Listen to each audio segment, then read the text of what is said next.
All right, guys, how we doing? We're back. Today we're actually going to be talking about the UCL final. Unlike the Europa League dog shit gross ass final that we got, we have two teams that are actually really good, right? Obviously PSG won their league. They won Ligue 1, of course. And then we have Inter, which right now I think they're actually in a struggle right now with Napoli, but they're obviously like league contending. It's a league contending team. It's not like we have two 16th and 17th place teams. Now we actually have two juggernaut teams of each respective league, both in the Italian league and the French league, and they're gonna go at it in the final. There is a lot to talk about with both of these teams, both with like impact on who wins and who I think is gonna win. Firstly, I do want to talk about PSG because there is a factor that we have to talk about, and that's the Ballon d'Or.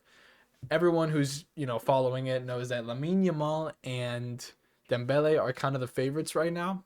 To be fair, the Ballon d'Or ranking and favorites have been shifting a lot. Mostly is the fact how much it's going to this final is going to impact Dembele's case. If Dembele does end up winning the UCL final and putting on a good performance, I think his Ballon d'Or status, it's got to be solidified at that point. You could look at it as, well, if Dembele has a great, there's a scenario that he could have a great final, score goals, assists, whatever, and they still don't win it. Are people going to say, okay, he doesn't deserve it and Lamine Yamal should get it? Or it could be the opposite, where it could be Dembele doesn't do very well, but they still win it anyway with Kvaratskhelia scoring or something like that. Are people going to give him Ballon d'Or shouts just because of the trophy or because of the individual performance? I think that really does have a part to play in the final, and I'm very interested to see that, because if Dembele does put on a really good performance, I think he makes a great case for himself, because right now Lamine Yamal is probably the favorite because of his consistency in big games. Right now, even people are saying, of course it's because he's 17. His overall season stats might not be as high as Dembele's, but for a kid his age, they kind of counteract. What am I trying to say? They counteract each other. You know what I mean? If Lamine was in his prime, putting up the numbers he is, I don't think anyone would be giving him Ballon d'Or shouts, but it's because he's so young and he's keeping them in the top 5 leagues, probably Barcelona's best player. That's why he's getting Ballon d'Or shouts. I think it's important for Dembele to realize you are in contention with, I think Lamine Yamal is the best player in the world. Him, Mbappe are probably the two best players. Mbappe's not in the Ballon d'Or conversation because Madrid as an overall team wasn't very good. Mbappe was very good. Say what you want. Even as a number 9, his first season, he's in contention for the Golden Boot, might win it. I think it's a successful season, despite how I feel about Madrid. However, let me get back to the point. Dembele is in a situation where if he wins the UCL, I think he wins the Ballon d'Or. He already has the stats to kind of back it up overall, and he'll have the trophy cabinet, especially if they win the Copa del France. There is a conversation to have about the Club World Cup's impact on if he doesn't win the UCL. If he doesn't win the UCL, but he wins the Club World Cup, again, putting on a good overall performance, I think there's still a Ballon d'Or debate for Dembele. If they win the UCL final, I think people they don't care about the Club World Cup win for him. I think that the UCL final has the biggest weight on his credibility on if he should win the Ballon d'Or or not. Do I think that's fair? I don't know. To me, the fact that we can have someone like Lamine Yamal, who's just clearly just talented, and he's getting Ballon d'Or shouts, even though they didn't win the Champions League, but he had an amazing individual performance and he had consistency throughout the season. I don't know if I would say Dembele plays that same role. I really don't see Dembele as crucial and as impactful as Lamine Yamal was for Barcelona. If you have a weak final, to me that kind of shows, like, you know what, you're not a big game player. I think that's what happened with Mo Salah's Ballon d'Or contention. As soon as he got against PSG, Nuno Mensch absolutely clamped him. I mean, he couldn't do anything to be impactful in that game. That's not saying anything bad about Nuno Mensch, but that just shows that if you're not impactful, your Ballon d'Or shouts can just disappear. Liverpool lost in the quarterfinal. No one said anything about Mo Salah winning a Ballon d'Or again. That's just how it is. Overall, I'll say that PSG really got to focus on this final, because if they want their guy Dembele to win the Ballon d'Or, this is the game to win, to convince people. If you put on a stinker and you just get subbed out 60th minute, I don't think that's good enough. I really don't. I think that Lamine Yamal would win it if that was the case of just a horrible performance, even if PSG do end up winning it. Now, let's talk about Inter Milan. Inter Milan, I would say, is probably not as well rounded as PSG. They got players like Marquinhos, Pacho on defense, the two center backs. They've been pretty solid for PSG overall. The fullbacks for PSG are extremely good. Hakimi and Nuno Mensch have been so crucial in these big Champions League knockout stage games. We've seen assists and goals from Hakimi. We've seen Nuno Mensch absolutely clamping right wingers against them. They have been amazing. That back line knows what they're doing. The midfield with Vitinha, Fabian Ruiz, and Navas is brilliant as well. I think they all know how to work together. I think that Vitinha is actually very, very fun to watch. Fabian Ruiz, we saw it in the Euro. His consistency is still there. The thing I will say, the attack for PSG is definitely good as well. Obviously, they have a Ballon d'Or contender in Dembele and Kvaratskhelia. However, Barcola, I'm not sold on. Barcola has kind of been missing some shots that they really do need to score. And I don't think he has that reliability that someone like a Dembele or Kvaratskhelia has. With that all said, I think PSG, especially... Oh, I can't believe I'm forgetting this. Donnarumma. Oh my goodness. This goalkeeper has been a get-out-of-jail-free card for PSG this whole entire Champions League campaign.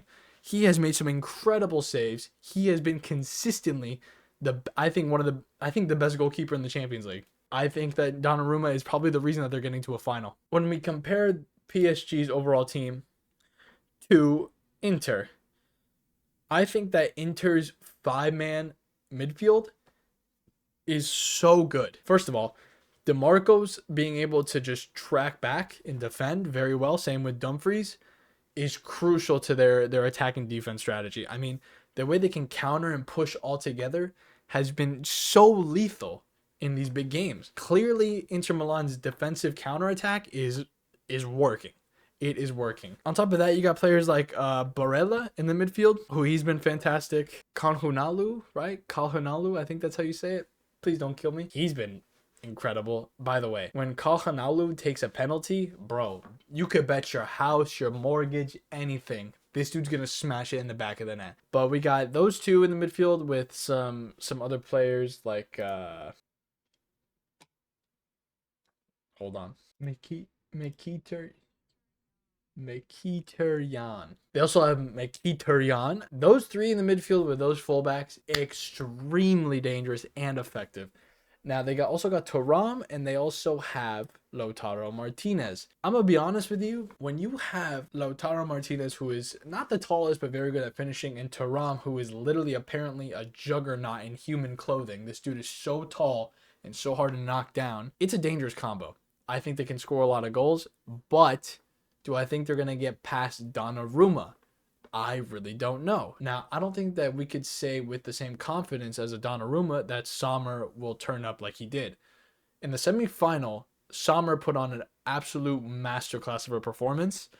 I don't think he's been that good the whole season. That's why I would say Donnarumma probably has an edge over him. Not that Sommer is worse. I just think that Donnarumma is a goalkeeper that PSG can depend on much more and much more comfortably than if Inter had to depend on Sommer. I think that either way, they're both going to have very tough games because, Sommer's really going to have to do something about Kvaratskhelia's angles because Sommer's obviously not that tall, and Kvaratskhelia always goes for top bins, it seems, with that curve shot.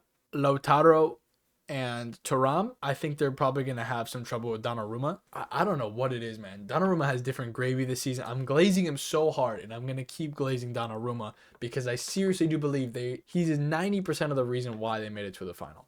I really do think that's just the case. Who do I think is going to win this game? This is kind of hard because I could honestly see it going either way. I think it just really depends on the day, how everyone plays. I think this game, after 60 minutes, will get a good sense of who's going to win it. Unless it's like a 2-2 in the 60th minute kind of thing. But that's another thing. I don't think there's going to be a lot of goals scored. I think that Inter Milan, if they get the lead early, let's say like 30 minutes in, and then they go to halftime, no goals, they'll know how to hold the lead. Inter Milan's defense, when they're on on their day, they know how to defend so well. I think Barcelona is the best attack in the world, and we saw that Inter just clamped them. They couldn't get anything through them when it mattered. And that's like the difference, I think, between an Inter Milan and a Barcelona. That Barcelona couldn't hold the lead, but Inter Milan has shown that when the pressure's on, they can drop back and just park the bus and defend. PSG, I think that they're a lot more comfortable with the possession game, holding the ball.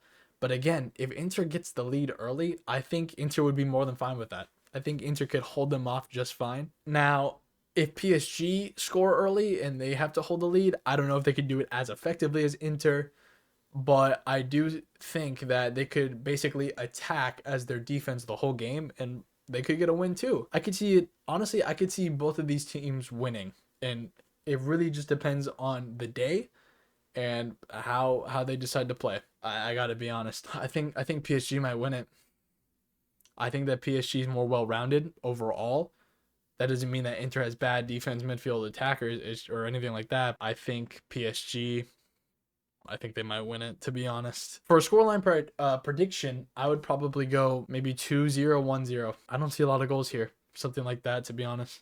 But my official prediction, 2-0 PSG. I think so. I think that if they really just hold the ball on possession long enough, even if Inter have their amazing defense, they can't. It's counterproductive for them to just defend, the whole game, because they'll probably need a goal. So I'm gonna go 2-0 PSG. Let me know what you guys think though about this final. Let me know who you think is gonna win the Ballon d'Or or how it's affected by this game. And yeah, man, I will see you guys in the next video. Appreciate y'all.